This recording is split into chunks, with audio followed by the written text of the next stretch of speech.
परम सत्कारयोग सारे पत्रकार साहब दा धन्नवाद सारिਆਂ ਦਾ। माफी चाਹੁੰਦੇ ਤੁਹਾਨੂੰ ਵੇਟ ਕਰਨੀ ਪਈ ਹੈ क्योंकि मीटिंग लंबी हो गई, सारे बुलारियां ने बोलना सी, सारी पार्टियां ने बोलना सी। मैं ਤੁਹਾਨੂੰ ਦੱਸਣਾ ਚਾਹੁੰਦਾ कि ਜਿਹੜੀ ਅੱਜ ਅਸੀਂ ऑल पार्टी मीटिंग बुलाई सी, BSF ਦਾ ਜਿਹੜਾ ਦਾਇਰਾ ਹੈ ਉਹ 15 किलोमीटर ਤੋਂ ਵਧਾ ਕੇ ਕੇਂਦਰ ਸਰਕਾਰ ਨੇ 50 ਕਰ ਦਿੱਤਾ। ਉਹਦੇ ਵਾਸਤੇ ਅਸੀਂ ਪ੍ਰੈਸ ਰਾਹੀਂ ਵੀ ਅਪੀਲ ਕੀਤੀ ਹੈ। मैं ਤੇ ਹੋਮ ਮਿਨਿਸਟਰ ਸਾਹਿਬ ਨੇ चिट्ठी भी लिखी है प्राइम मिनिस्टर साहब ਨੂੰ, लेकिन ना कोई चिट्ठी का जवाब आया। ऐसी टाइम भी मंगिया सी, सानू टाइम भी नहीं मिलिया। तो अज असी अगला चरण अगे बढ़ाते हुए और पार्टी मीटिंग अज सदी सी। सारी पार्टियां दे इस दे बारे एकजुटता वास्ते असी बुलाया ते बहुत ही अच्छे माहौल दे विच मीटिंग हुई है। सारियां पार्टियां ने इस मुद्दे ते सरकार दे नाल मिल के इस मुद्दे नूं पहलां वाली थां ते लिजाण लई अज सर्वसम्मति दे नाल मता पास कीता कि जिहड़ा इह नोटिफिकेशन होया इस नूं तुरंत रद्द कीता जावे ते सारियां पार्टियां इस ते सहमत हैं। लेकिन जे नहीं केंद्र सरकार करदी तां पार्टियां वल्लों फैसला कीता गया है अज मीटिंग दे विच कि बड़ी छेती विधान सभा का सैशन है जिहड़ा वो बुलाया जाएगा इस मुद्दे ते। इस तो इलावा ये भी फैसला किया गया है क्योंकि ये पंजाबियत के नाल जुड़िया है, साडा law and order state subject है। फैडरल सिस्टम दे विच डेमोक्रेटिक सिस्टम दे विच साडे हक्कां ते एक किस्म का डाका मारिया गया है। ये चीज़ नूं देखते हुए जो भी संघर्ष करना पएगा, पंजाब दीयां सारियां पार्टियां इकट्ठियां होकर उस संघर्ष में जुझणगियां ते केंद्र सरकार तो ये जिहड़ा नोटिफिकेशन कीता है उस नूं वापस कराउणगे। सो ये अज फैसले होए। साडे पार्टी प्रधान भी मेरे नाल है, सरदार नवजोत सिंह सिद्धू जी, वो भी थोनों इस बारे दसना चाहणगे।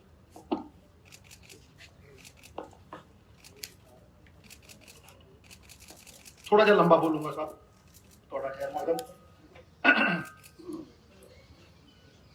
कोई भी काज अगर ये वेखना होवे चंगा या मंदा है तो इंटेंट देखी दी है ते मंशा देखी।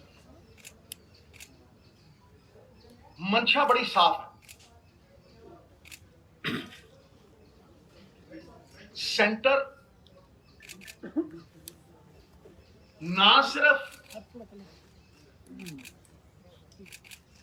फैडरल ढांचे नूं कमजोर कर रहा है बल्कि स्टेट दे विच स्टेट खड़ा कर रहा। पुलिस नूं कोआर्डिनेटेड सपोर्ट की बजाय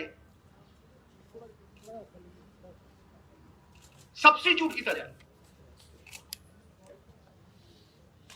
बॉर्डर सिक्योरिटी फोर्स की डेफिनेशन चेंज की जा रही है।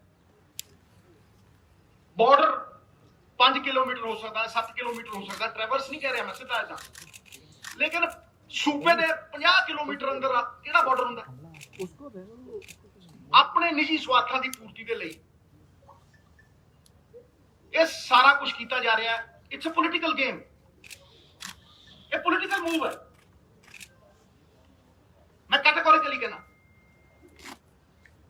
क्यों कहना,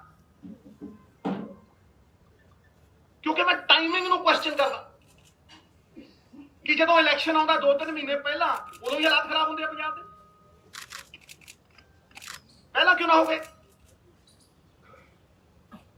थोपिया क्यों जा रहा है? कंसेंट किथे है स्टेट दी?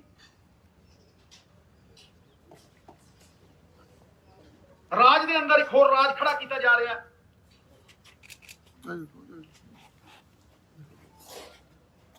और इंस्टीट्यूशंस नू अपने पॉलिटिकल मोटिव्स के लिए यूज किया जा रहा है। सीबीआई होवे चाहे ईडी होवे, ਕਿੰਨੇ ਐਮਐਲਏ ਦੇ ਉੱਤੇ ਨੋਟਿਸ? ਮੁੱਖ ਮੰਤਰੀਆਂ ਤੱਕ ਨੂੰ ਨਚਾਇਆ ਕਠਪੁਤਲੀਆਂ ਬਣਾ ਕੇ, ਕਈ ਜੈ ਚੰਦ ਖੜੇ ਕਰਦੇ ਜਿਨ੍ਹਾਂ ਨੇ ਸੂਬਾ ਗਿਰਵੀ ਧਰ, ਚਾਹੇ ਉਹਨਾਂ ਦੇ ਸਨ ਲੋ ਸੀ ਚਾਹੇ ਉਹ ਆਪ ਸੀ, ਮਹਾ ਮਰੋੜੀਆਂ ਸੂਬੇ ਦੇ ਹੱਕ ਗਿਰਵੀ ਧਰਤੇ। ਕੌਣ ਕਹਿੰਦਾ ਪ੍ਰੈਜ਼ੀਡੈਂਟ ਰੂਲ ਨਹੀਂ ਲੱਗਿਆ ਜੀ?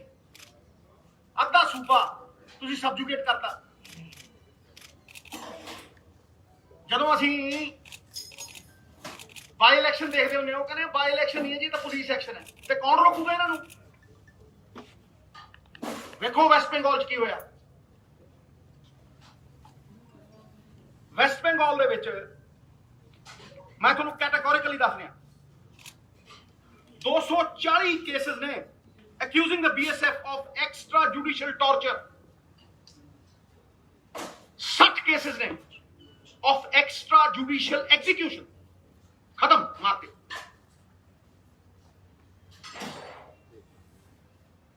And there are 33 cases of the National Human Rights Commission having recommended compensation for the victims. Why is this happening in Punjab? Maharaja Ranjit Singh ਦਾ ਸੂਬਾ ਪਹਿਲਾਂ ਹੀ ਸੂਬੀ ਬਣਾਇਆ ਹੋਇਆ ਹੈ। Why are you weakening the state? What is the ulterior motive? Is it political?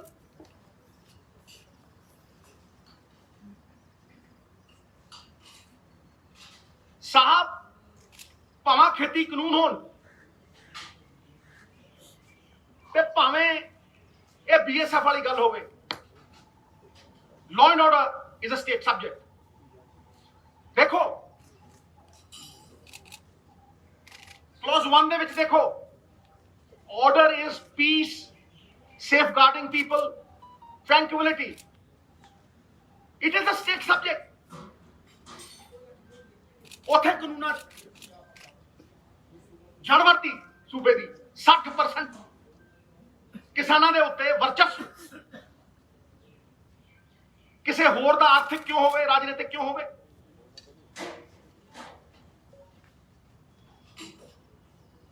ਮੈਂ categorically ਕਹਿਣਾ that there is no official explanation given till now by the government of India। ਕਿਉਂ ਲਾਇਆ? ਕਿਹੜੀ official explanation ਹੈ? ਦੱਸੋ। Tell me the reason why you did it. कोई नहीं है।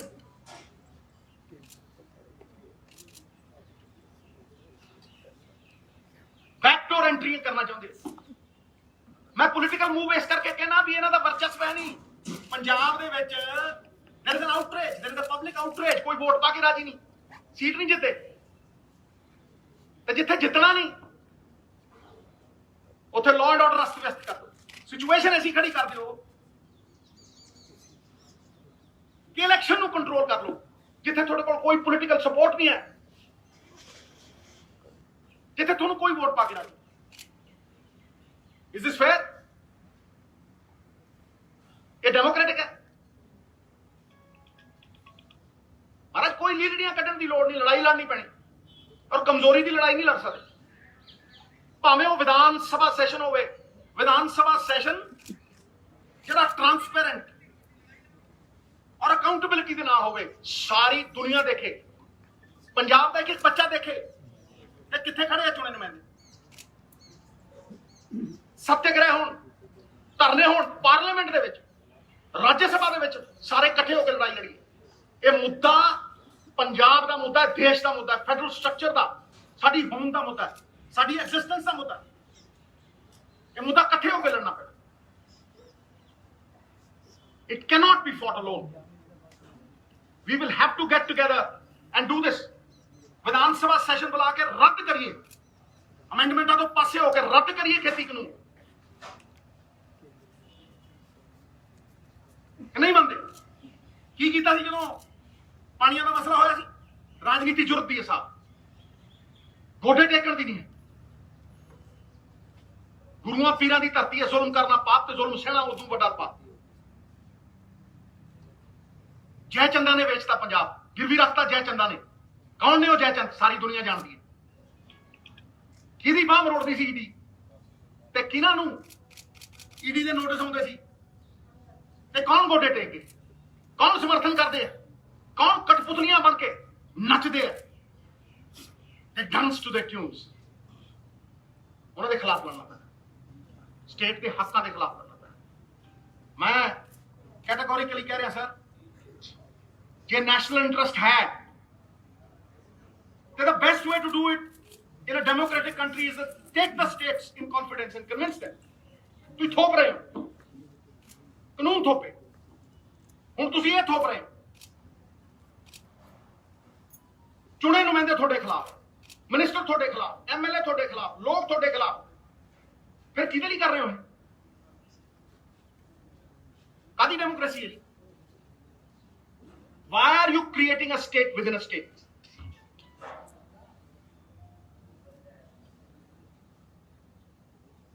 इस करके मैं सख्त विरोध करता हूं, पुरजोर विरोध करता sir. It's a battle for our existence. Politically motivated है, और निंदा करता।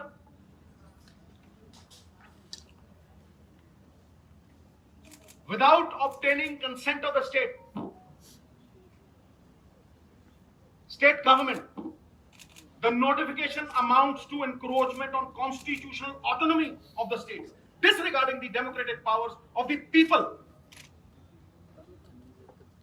vested in the legislature and state executive। संविधान दी स्पिरिट ਨੂੰ ਮਾਰ ਰਹੇ।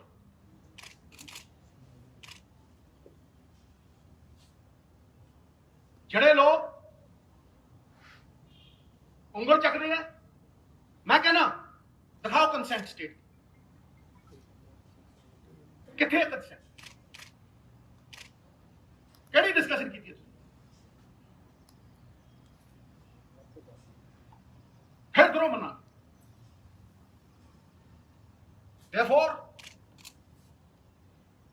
ਪੰਜਾਬ ਦੇ ਹਰ ਬਾਸ਼ਿੰਦੇ ਦੀ ਆਵਾਜ਼ ਬੁਲੰਦ ਕਰਨੀ ਅੱਜ ਬਹੁਤ ਜ਼ਰੂਰੀ ਸੀ।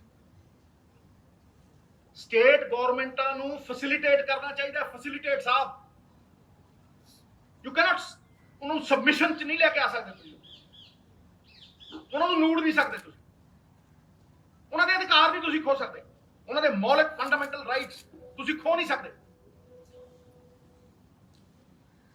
ਗੁੜ ਦੇ ਕੇ ਮਾਰ ਰਹੇ ਆ, ਪੁਰਜ਼ੋਰ ਵਿਰੋਧ ਸਾਡੇ ਕੋਲ। ਚੰਨੀ ਸਾਹਿਬ, ਤੁਸੀਂ ਕਿਹਾ ਕਿ ਅਗਲੇ ਹਫਤੇ ਜੀ ਸਾਡੇ ਪ੍ਰਧਾਨ ਜੀ ਨੇ ਵੀ ਤੁਹਾਨੂੰ ਦੱਸਿਆ।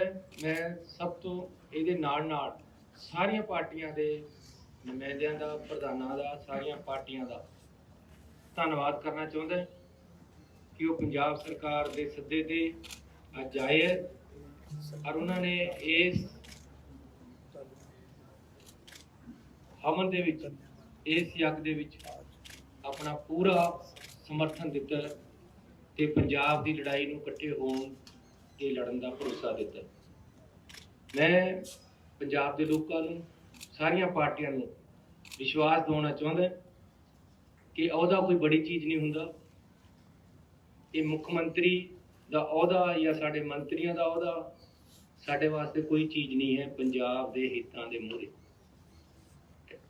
ਅਸੀਂ ਹਰ ਅਹੁਦਾ, ਹਰ ਕੁਰਬਾਨੀ ਦੇਣ ਨੂੰ ਤਿਆਰ ਹੈ, ਲੇਕਿਨ ਕਿਸੇ ਤਰ੍ਹਾਂ ਵੀ ਪੰਜਾਬ ਦੇ ਹਿੱਤਾਂ ਨੂੰ ਲੁੱਟਣ ਨਹੀਂ ਦੇਵਾਂਗੇ। ਵਿਧਾਨ ਸਭਾ ਦੇ ਵਿੱਚ ਬੁਲਾ ਕੇ ਸਾਰੇ ਜਣੇ ਰਲ ਕੇ ਇਹ ਕਾਨੂੰਨ ਜਿਹੜਾ ਨੋਟੀਫਿਕੇਸ਼ਨ ਹੈ ਇਹਨੂੰ ਰੱਦ ਕਰਾਂਗੇ। ਇਹਦੇ ਬਾਰੇ ਸਾਰੀਆਂ ਪਾਰਟੀਆਂ ਇਕਮਤ ਹੈ, ਸਾਰੀਆਂ ਨੇ ਮਤਾ ਪਾਸ ਕੀਤਾ ਹੈ ਤੇ ਨਾਲ ਹੀ ਅੱਜ 2 ਮਤੇ ਪਾਏ ਅਸੀਂ। ਦੂਸਰਾ ਮਤਾ ਖੇਤੀ ਕਾਨੂੰਨਾਂ ਬਾਰੇ ਹੈ। ਆਉਣ ਵਾਲੇ ਸੈਸ਼ਨ ਦੇ ਵਿੱਚ ਜਿਹੜਾ ਕਿ ਅਸੀਂ 10-15 ਦਿਨਾਂ ਦੇ ਵਿੱਚ ਕਰਾਂਗੇ, ਗਵਰਨਰ ਦੀ ਕਨਵੀਨੀਅੰਸ ਦੇਖ ਕੇ ਉਹਨਾਂ ਤੋਂ ਮਨਜ਼ੂਰੀ ਲੈ ਕੇ, ਇੱਕ ਔਪਚਾਰਿਕਤਾ ਹੈ, ਕੁਝ ਟਾਈਮ ਲੱਗਦਾ, ਉਹਦੇ ਵਿੱਚ ਇਹ 3 ਕਾਲੇ ਕਾਨੂੰਨ ਵੀ ਮੂਲ ਤੋਂ ਰੱਦ ਕੀਤੇ ਜਾਣਗੇ ਆਉਣ ਵਾਲੇ ਵਿਧਾਨ ਸਭਾ ਸੈਸ਼ਨ ਦੇ ਵਿੱਚ। ਇਹ ਸੈਸ਼ਨ ਅਸੀਂ ਬੁਲਾ ਰਹੇ ਹਾਂ। ਕੱਲ੍ਹ ਜਾਂ ਪਰਸੋਂ ਸਾਡੀ ਕੈਬਨਿਟ ਦੀ ਮੀਟਿੰਗ ਬੁਲਾ ਕੇ ਅਸੀਂ ਉਹਦੇ ਵਿੱਚ ਮਤਾ ਪਾਸ ਕਰ ਦਾਂਗੇ ਕਿ ਅਸੀਂ ਵਿਧਾਨ ਸਭਾ ਦਾ ਸੈਸ਼ਨ ਬੁਲਾ ਰਹੇ। ਸੋ ਮੈਂ ਸਾਰੀਆਂ ਪਾਰਟੀਆਂ ਦਾ ਇਹਦੇ ਬਾਰੇ ਧੰਨਵਾਦ ਕਰਦਾ। ਮੈਂ ਹੋਮ ਮਿਨਿਸਟਰ ਸਾਹਿਬ ਨੂੰ ਕਹਿ ਚੁੱਕਿਆ, ਰਿਕੁਐਸਟ ਕਰ ਚੁੱਕਿਆ ਕਿ ਪੰਜਾਬ ਨੇ ਪਹਿਲਾਂ ਹੀ ਬਹੁਤ ਸੰਤਾਪ ਹੋ ਗਿਆ। ਅਸੀਂ ਕਿਸੇ ਤਰ੍ਹਾਂ ਵੀ ਅਜਿਹੇ ਹਾਲਾਤਾਂ ਦੇ ਵਿੱਚ ਜਾਣਾ ਨਹੀਂ ਚਾਹੁੰਦੇ। ਕੋਈ ਮੁੱਖ ਮੰਤਰੀ ਬਣੇ, ਕੋਈ ਪਾਰਟੀ ਰਾਜ ਵਿੱਚ ਆਵੇ, ਲੇਕਿਨ ਪੰਜਾਬ ਦੀ ਸਦਭਾਵਨਾ, ਆਪਸੀ ਭਾਈਚਾਰਾ, ਇਹਦੇ ਵਿੱਚ ਜ਼ਹਿਰ ਨਹੀਂ ਘੁਲਣੀ ਚਾਹੀਦੀ, ਔਰ ਨਾ ਹੀ ਅਸੀਂ ਘੁਲਣ ਦੇਣੀ ਹੈ। ਪੰਜਾਬ ਸਰਕਾਰ ਸક્ષਮ ਹੈ ਆਪਣੀ ਰਾਖੀ ਆਪ ਕਰਨ ਵਾਸਤੇ। ਇਸ ਕਰਕੇ 50 ਕਿਲੋਮੀਟਰ ਤੱਕ ਜਿਹੜਾ ਤੁਹਾਡੇ ਆਉਣ ਦੀ ਕੋਈ ਲੋੜ ਨਹੀਂ ਹੈ। ਜਿੱਥੇ ਤੁਸੀਂ ਹੈ ਉੱਥੇ ਤੱਕ ਰਹੋ, ਆਪਣੀ ਹੱਦ ਨੂੰ ਸੰਭਾਲੋ, ਉੱਥੇ ਤੱਕ ਉਹਨੂੰ ਆਪਣਾ ਸੀਲ ਰੱਖੋ, ਲੇਕਿਨ ਅੱਗੇ ਕਿਸੇ ਤਰ੍ਹਾਂ ਵੀ ਪੰਜਾਬ ਦੇ ਲੋਕ, ਪੰਜਾਬ ਦੀ ਸਰਕਾਰ, ਪੰਜਾਬ ਦੀਆਂ ਪਾਰਟੀਆਂ ਅਲਾਉ ਨਹੀਂ ਕਰਨਗੀਆਂ ਇਹ ਕੁਛ ਕਰਨਾ। ਬਾਕੀ ਇਸ ਨੂੰ ਕਈ ਤਰੀਕੇ ਦੇ ਨਾਲ ਲਿਆ ਜਾਏਗਾ। ਐਜੀਟੇਸ਼ਨ ਪਾਰਟੀਆਂ ਕਰਨਗੀਆਂ। ਪ੍ਰਧਾਨ ਜੀ ਨੇ ਸੱਤਿਆਗ੍ਰਹਿ ਤੱਕ ਦੀ ਗੱਲ ਕੀਤੀ ਹੈ। ਇਸ ਦੇ ਨਾਲ ਹੀ ਅਸੀਂ ਸੁਪਰੀਮ ਕੋਰਟ ਦੇ ਵਿੱਚ ਕੇਸ ਅਸੀਂ ਤਿਆਰ ਕਰ ਲਿਆ। ਸੁਪਰੀਮ ਕੋਰਟ ਦੇ ਵਿੱਚ ਇਹਦੇ ਖਿਲਾਫ ਆਰਡਰ ਦੇ ਜਾਵਾਂਗੇ। ਕੋਰਟਾਂ ਤੋਂ ਵੀ ਇਨਸਾਫ ਮੰਗਾਂਗੇ, ਵਿਧਾਨ ਸਭਾ ਵਿੱਚ ਵੀ ਮੰਗਾਂਗੇ। ਹਰ ਤਰੀਕੇ ਦੀ ਅਸੀਂ ਆਪਣੀ ਲੜਾਈ ਹੈ ਜਿਹੜੀ ਪੰਜਾਬ ਦੇ ਲੋਕਾਂ ਦੀ ਲੜਾਂਗੇ। ਤੁਸੀਂ ਚੰਨੀ ਸਾਹਿਬ ਕਿਹਾ ਕਿ ਵੀ ਅਸੀਂ ਲੈਟਰ ਲਿਖੀ ਸੀ ਲੇਕਿਨ ਰਿਸਪੌਂਡ ਕੋਈ ਨਹੀਂ ਕਿਸੇ ਪਾਸੇ, ਤਾਂ ਆਪਾਂ ਮੀਟਿੰਗ ਬੁਲਾਈ ਹੈ ਵਿਧਾਨ ਸਭਾ ਸੈਸ਼ਨ ਦੀ ਬਰਾਨ ਦੇ ਵਿੱਚ ਕਿਹਾ। ਇਸ ਤੋਂ ਬਾਅਦ ਵੀ ਕਿ ਤੁਸੀਂ ਅਜੇ ਵੀ ਕੋਈ PM ਨੂੰ ਜਾਂ ਕਿਸੇ ਨੂੰ, ਕਿਉਂਕਿ ਟਾਈਮ ਮਿਲਿਆ, ਕਿਉਂਕਿ ਤੁਸੀਂ ਟਾਈਮ ਮੰਗ ਰਹੇ ਹੋ, ਕੋਈ ਇਹਦੇ ਲਈ ਕੋਈ ਡੈਲੀਗੇਸ਼ਨ ਸੈਂਟਰ ਗਵਰਨਮੈਂਟ, ਕਿਉਂਕਿ ਇਹ ਵੀ ਕਿਉਂਕਿ ਇੰਟਰਫੇਰੈਂਸ ਚਾਹੁੰਦੇ ਹੋ ਤਾਂ ਕਿ ਉਹ ਸੁਣਵਾਈ ਕਰ ਸਕਣ। ਇੱਕ ਵਾਰੀ ਅਪੀਲ ਦਲੀਲ ਤਾਂ ਕੋਈ ਪਹਿਲਾਂ ਕੋਈ ਸੁਣੇ ਕਿਤੇ ਹੋਵੇ। ਅਸੀਂ ਮੇਰੇ ਵੱਲੋਂ ਤੇ ਸਾਡੇ ਹੋਮ ਮਿਨਿਸਟਰ ਸਾਹਿਬ ਬੈਠੇ, ਇਹਨਾਂ ਵੱਲੋਂ ਚਿੱਠੀ ਲਿਖੀ ਜਾ ਚੁੱਕੀ। ਅਸੀਂ ਟਾਈਮ ਵੀ ਮੰਗਿਆ, ਟਾਈਮ ਨਹੀਂ ਦਿੱਤਾ, ਲੇਕਿਨ ਅੱਜ ਪਾਰਟੀਆਂ ਨੇ ਕਿਹਾ ਕਿ ਹੁਣ ਆਪਾਂ ਨੂੰ ਵਿਧਾਨ ਸਭਾ 'ਚ ਪਹਿਲਾਂ ਜਾਣਾ ਚਾਹੀਦਾ, ਫਿਰ ਉਹਨਾਂ ਕੋਲ ਜਾਣਾ ਚਾਹੀਦਾ। ਫਿਰ ਵੀ ਜੇ ਸਾਨੂੰ ਟਾਈਮ ਉਹਨਾਂ ਨੇ ਦਿੱਤਾ ਤਾਂ ਅਸੀਂ ਦੁਬਾਰੇ ਪਾਰਟੀਆਂ ਨਾਲ ਕੰਸਲਟ ਕਰਕੇ ਜੋ ਹੁਣ ਇੱਕ ਸਾਂਝਾ ਪੰਜਾਬ ਦਾ ਕੰਮ ਹੈ, ਸਭ ਦੀ ਸਲਾਹ ਦੇ ਨਾਲ ਇਹਦੇ ਵਿੱਚ ਚੱਲਿਆ ਜਾਵੇ। ਸਿੱਧੂ ਸਾਹਿਬ ਕਦੋਂ ਐਜੀਟੇਸ਼ਨ ਕਰੋਗੇ ਸ਼ੁਰੂ? ਸਿੱਧੂ ਸਾਹਿਬ ਤੁਸੀਂ ਐਜੀਟੇਸ਼ਨ ਵਗੈਰਾ ਜਿਵੇਂ ਕਿਹਾ ਕਦੋਂ, ਕਿਉਂਕਿ ਹਾਲਾਤ ਤੁਸੀਂ ਕੇਂਦਰ ਦੇਖ ਲਏ ਨੇ, ਰਵੱਈਆ ਦੇਖ ਲਿਆ, ਤੁਸੀਂ ਬੜੇ ਰਹਿੰਦੇ ਕੋ, ਕਿਵੇਂ ਸ਼ੁਰੂਆਤ ਕਰੋਗੇ ਸਟੇਟ ਦਾ ਐਕਟਿਵ ਉਹਦਾ ਆਪਣਾ ਐਜੀਟੇਸ਼ਨ ਹੈ ਜਾਂ ਕੋਈ ਸੱਤਿਆਗ੍ਰਹਿ ਦੀ ਗੱਲ ਕਰਦੇ ਪਏ? ਦੇਖੋ ਜੀ, ਇਹ ਸਰਬ ਪਾਰਟੀ ਮੀਟਿੰਗ ਹੈ। ਪਾਰਟੀਆਂ ਦੇ ਕੰਸੈਂਸਸ ਦੇ ਨਾਲ ਹੀ ਇਹ ਐਜੀਟੇਸ਼ਨ ਵਿੱਢੀ ਜਾਏਗੀ। ਪਹਿਲੀ ਗੱਲ। ਦੂਜੀ ਗੱਲ, ਅਸੀਂ ਕੋਈ ਐਸਾ ਪ੍ਰਯਾਸ ਨਹੀਂ ਛੱਡਾਂਗੇ ਜਿਹੜਾ ਕਿ ਪੰਜਾਬ ਦੇ ਲੋਕ ਸਾਡੇ ਤੋਂ ਐਕਸਪੈਕਟ ਕਰਦੇ। Vidhan Sabha persuasive power, it has got persuading power, law makers do that, ਠੀਕ ਹੈ ਜੀ। ਉਹ ਕੋਰਟ ਬੰਦਾ ਕਨਸਟੀਟਿਊਸ਼ਨਲ ਰਾਈਟਸ ਲਈ ਕਿੱਥੇ ਜਾ ਕੇ ਦਸਤਕ ਦਿੰਦਾ, ਆਵਾਜ਼ ਚੁੱਕਦਾ ਜਦੋਂ ਮੁਨਸਿਫ ਕਾਤਲ ਹੋ ਜਾਣ, ਕਿੱਥੇ? ਕੋਰਟ 'ਚ। ਉਹ ਸੱਤਿਆਗ੍ਰਹਿ, ਧਰਨੇ। ਇੱਕ ਗੱਲ ਹੋਰ ਆਈ ਸੀ ਕਿ ਬੰਦ ਕਰੀਏ, ਲੇਕਿਨ ਉਹ ਅਸੀਂ ਲੋਕਾਂ ਨੂੰ ਕੋਈ ਤਕਲੀਫ ਨਹੀਂ ਦੇਣਾ ਚਾਹੁੰਦੇ। ਸਾਰਿਆਂ ਦਾ ਇਹ ਕੰਸੈਂਸਸ ਸੀਗਾ ਕਿ ਦਿੱਲੀ ਜਾ ਕੇ ਇਹ ਲੜਾਈ ਲੜਨੀ ਪੈਣੀ, ਪਾਰਲੀਮੈਂਟ 'ਚ ਲੜਾਂਗੇ, ਰਾਜ ਸਭਾ ਦੇ ਵਿੱਚ ਇਕੱਠੇ ਹੋਵਾਂਗੇ। ਜਿਹੜੀਆਂ ਪਾਰਟੀਆਂ ਸਹਿਯੋਗੀ ਬਣ ਸਕਦੀਆਂ ਨੇ, ਜਿਨ੍ਹਾਂ ਨਾਲ ਧੱਕਾ ਹੋਵੇ, ਵੈਸਟ ਬੰਗਾਲ ਕਲੀਅਰ, ਉਹਨਾਂ ਨੇ ਲਿਖਤ ਸਮਰਥਨ ਦਿੱਤਾ। ਸੀਐਮ ਸਾਹਿਬ ਤੁਹਾਡੇ ਤੇ ਵਿਧਾਨ ਸਭਾ ਦੇ ਸੈਸ਼ਨ ਦੇ ਵਿੱਚ ਕੋਈ ਧਰਨੇ ਦਾ ਜੇ ਪ੍ਰੋਗਰਾਮ ਜਿਵੇਂ ਆਏਗਾ ਉਹ ਸਾਰੀਆਂ ਪਾਰਟੀਆਂ। ਸੀਐਮ ਸਾਹਿਬ ਤੁਹਾਡੇ ਤੇ ਐਲੀਗੇਸ਼ਨ ਲੱਗਦੇ, ਸੁਖਬੀਰ ਸਿੰਘ ਬਾਦਲ ਕਹਿੰਦੇ ਕਿ ਤੁਸੀਂ ਕੰਸੈਂਟ ਦਿੱਤੀ ਹੈ ਉੱਥੇ ਜਾ ਕੇ ਪ੍ਰਧਾਨ ਮੰਤਰੀ ਨਾਲ ਮੁਲਾਕਾਤ ਕਰਕੇ ਆਏ, ਉਸ ਤੋਂ ਬਾਅਦ ਇਹ ਗੱਲ ਉਹਨਾਂ ਦੀ ਪਾਰਟੀ ਨੇ ਅੰਦਰ ਵੀ ਕਹੀ ਸੀ। ਮੈਂ ਤੁਹਾਨੂੰ ਬੇਨਤੀ ਕਰਨਾ ਚਾਹੁੰਦਾ, ਮੈਂ ਅੰਦਰ ਵੀ ਕਿਹਾ ਕਿ ਮੇਰੀ ਨਸ ਪੱਟ ਕੇ ਖੂਨ ਟੈਸਟ ਕਰਾ ਲਓ, ਹਮੇਸ਼ਾ ਹੀ ਦੇਸ਼ ਪ੍ਰਸਤੀ ਔਰ ਪੰਜਾਬ ਪ੍ਰਸਤੀ ਨਿਕਲੇਗਾ। ਔਰ ਦੂਸਰਾ, ਇੱਕ ਉਪਚਾਰਿਕਤਾ ਹੁੰਦੀ ਹੈ ਜਦ ਕੋਈ ਇੱਕ ਡੈਮੋਕ੍ਰੈਟਿਕ ਸਿਸਟਮ ਦੇ ਵਿੱਚ ਆਪਾਂ ਰਹਿ ਰਹੇ, ਜਦ ਕੋਈ ਨਵਾਂ CM ਬਣਦਾ ਹੈ, ਉਹ ਪ੍ਰਾਈਮ ਮਿਨਿਸਟਰ ਨੂੰ ਚਿੱਠੀ ਲਿਖ ਕੇ ਟਾਈਮ ਮੰਗਦਾ, ਹੋਮ ਮਿਨਿਸਟਰ ਨੂੰ ਚਿੱਠੀ ਲਿਖ ਕੇ ਟਾਈਮ ਮੰਗਦਾ। ਮੈਂ ਵੀ ਉਸੇ ਤਰ੍ਹਾਂ ਮੰਗਿਆ, ਮੈਂ ਉਸੇ ਤਰ੍ਹਾਂ ਉਹਨਾਂ ਨੂੰ ਮਿਲਣ ਗਿਆ ਤੇ ਉਹਨਾਂ ਨੂੰ ਖੇਤੀ ਕਾਨੂੰਨਾਂ ਬਾਰੇ ਤੇ ਕੋਰੀਡੋਰ ਬਾਰੇ ਗੱਲ ਕੀਤੀ ਹੈ। ਹੋਮ ਮਿਨਿਸਟਰ ਨੂੰ ਮੈਂ ਪਾਕਿਸਤਾਨ ਨਾਲ ਵਪਾਰ ਖੋਲ੍ਹਣ ਦੀ ਵੀ ਗੱਲ ਕੀਤੀ ਹੈ।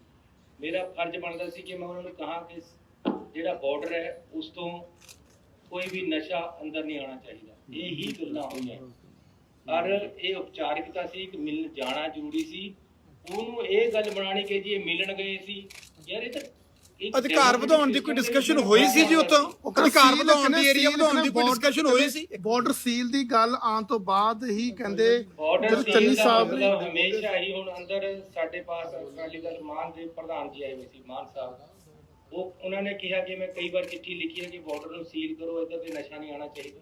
ਕੀ ਗਲਤ ਗੱਲ ਹੈ ਜੇ ਕਹੀਏ ਕਿ ਜੀ ਉਧਰੋਂ ਜਦ ਉਹ BSF ਉੱਥੇ ਬੈਠੀ ਹੈ, ਉਹਦੇ ਤੇ ਨਸ਼ਾ ਆਉਂਦਾ, ਸਾਡੇ ਪੰਜਾਬ ਦਾ ਨੁਕਸਾਨ ਹੁੰਦਾ, ਇਹ ਮੈਨੂੰ ਕਿਹੜਾ ਮੇਰਾ ਫਰਜ਼ ਬਣਦਾ ਹੈ ਉਹਨੂੰ ਗੱਲ ਨੂੰ ਕਿਸੇ ਤਰ੍ਹਾਂ ਹੋ।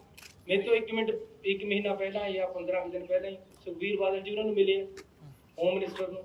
ਮੈਂ ਤਾਂ ਐਸ ਚੀਫ ਮਿਨਿਸਟਰ ਗਿਆ ਸੀ, ਉਹ ਕਿਹੜੀ ਕਪੈਸਿਟੀ 'ਚ ਗਏ ਸੀ, ਉਹ ਕਿਹੜੀ ਕਾਂਜੀ ਘੋਲ ਕੇ ਆਏ ਉੱਥੇ। ਉਹਨਾਂ ਨੇ ਕਿਆ ਕਰਿਆ ਯਾਰ, ਹੱਦ ਹੋਊਗੀ। ਕਿਆ ਉਹ ਦਿੱਲੀ ਦੀ SGPC ਵੋਟਾਂ ਦਾ ਸੌਦਾ ਕਰਨ ਗਏ ਸੀ ਕਿ ਪੰਜਾਬ ਦੀ ਅਸੀਰ ਵਧਾਉਣ ਗਏ ਸੀ? ਸੀਐਮ ਸਾਹਿਬ ਜਸਟ ਸੀਐਮ ਸਾਹਿਬ